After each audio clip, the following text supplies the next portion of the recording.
C'est le moment de l'année que Mathilde préfère. Sortir son escabeau, non pas pour faire la poussière en haut de son armoire, mais pour aller y chercher les chaussures qu'elle a portées tous les étés précédents. Cette blogueuse en a toute une collection qu'elle accumule d'année en année. Ça envoie du bois, hein? Trop génial, ça c'est à mourir. Ça c'est le best. Elle a beau avoir tous les modèles imaginables.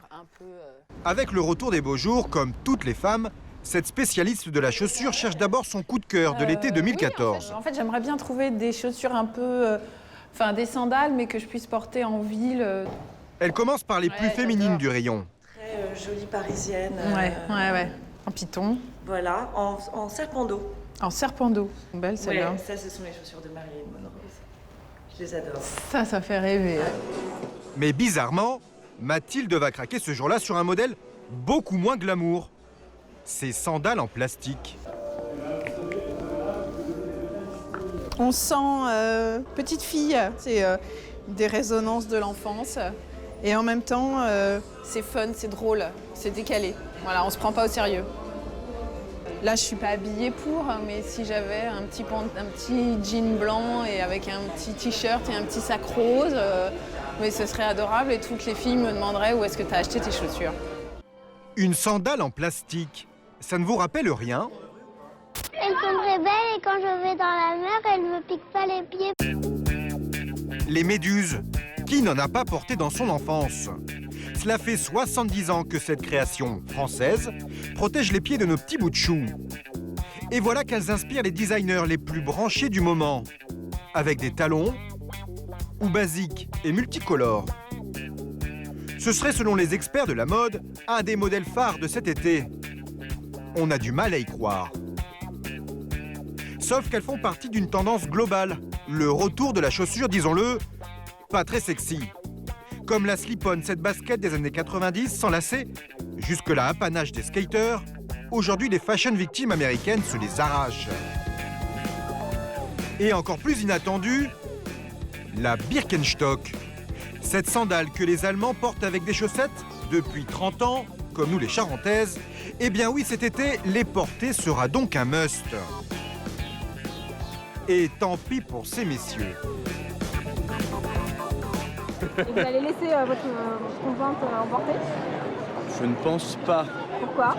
C'est laid. Ça fait... c'est plus vieux, ça. Ouais, c'est vieux, ça fait vieux, ça. Pas pour ma meuf, non. Forcément pas ma meuf. Pourquoi? Parce que ma meuf, elle est jeune. Elle a un message, je lui dirais, donne-la à ta mère. Ça, ma mère, voilà. Ma mère, elle pourrait le porter à partir de 25 ans. Ah bon? En tout cas, pour les professionnels de la mode comme Florence Perrichou, consultante dans un cabinet de tendance à Paris, la chaussure anti-glamour devrait bien s'imposer. C'est son catalogue, Bible des créateurs de mode, qui le dit. Là, vous avez la médise retravaillée justement avec un petit talon compensé qui est très mignonne, dans l'esprit justement néo-pêcheur, très féminin. Selon elle, cette mode s'inscrit dans un courant qui privilégie le bien-être, la nature, le sport, bref, c'est le retour à des valeurs simples, où le confort est le maître mot. Donc là, voilà, on est sur tout l'esprit du skater. On a envie de ne pas, entre guillemets, se prendre la tête, de prendre des jolies chaussures confortables, d'être un jean, un t-shirt, l'hiver un pull à col roulé, mais voilà, on est dans le low profile, on a arrêté de se mettre des tonnes de logos, des choses comme ça. C'est bien joli de se la jouer nature, mais peut-on tout porter avec ces chaussures soi-disant tendance? C'est le défi que nous avons lancé à Charlotte Rosier, une conseillère en images. Un défi corsé, car pour elle, les chaussures de cet été sont difficiles à marier avec des vêtements. Très bien. Donc nous avons la paire de slip-on et la paire de sandales curées. Ma mission, c'est de te faire des tenues harmonieuses avec les chaussures les plus compliquées qu'il soit pour cet été. Okay. C'est parti. Les essayages ont lieu dans un magasin de prêt-à-porter grand public. On va essayer? Gersande va jouer les cobayes. Elle enfile d'abord la slip-on, la pompe des skaters. Et la première difficulté, contrairement à une chaussure à talons qui affine la silhouette, cette basket a tendance à tasser. Quand tu portes des chaussures comme ça, des slip-on, qui sont très plates, qui sont très confort, on essaye surtout d'élancer la silhouette avec une monocouleur et d'élancer aussi et de verticaliser la silhouette avec ce qu'on appelle des lignes verticales. Ça pourrait très bien être un sautoir aussi. Vous les avez planquées, les chaussures, là? Non, je les ai pas. Elles sont pas planquées. On ne voit que ça parce qu'en plus elles sont en motif léopard et elles sont d'une couleur qui est totalement contrastée avec celle de la robe, donc on les planque pas. On est bien dedans en plus. On est bien dans ces baskets. Autour de la sandale monacale. Là, il faut carrément la faire oublier en attirant le regard ailleurs. Donc astuce pour créer une silhouette assez équilibrée et harmonieuse, on met nos chaussures de curé et une tenue un peu plus sophistiquée avec un collier ou un point de focalisation. Ça aurait très bien pu être une étole, un sautoir. Alors l'accessoire en haut aussi, ça c'est important ou pas? Alors c'est important dans la mesure où on a envie d'attirer l'attention sur son visage. Le point de focalisation va permettre d'attirer l'attention. Autant quand on a une paire d'escarpins rouges qu'on a envie de montrer, c'est ça qui en devient le point de focalisation. Autant là, on va essayer de l'inscrire dans une silhouette parce que par nature, les chaussures ne sont pas valorisantes.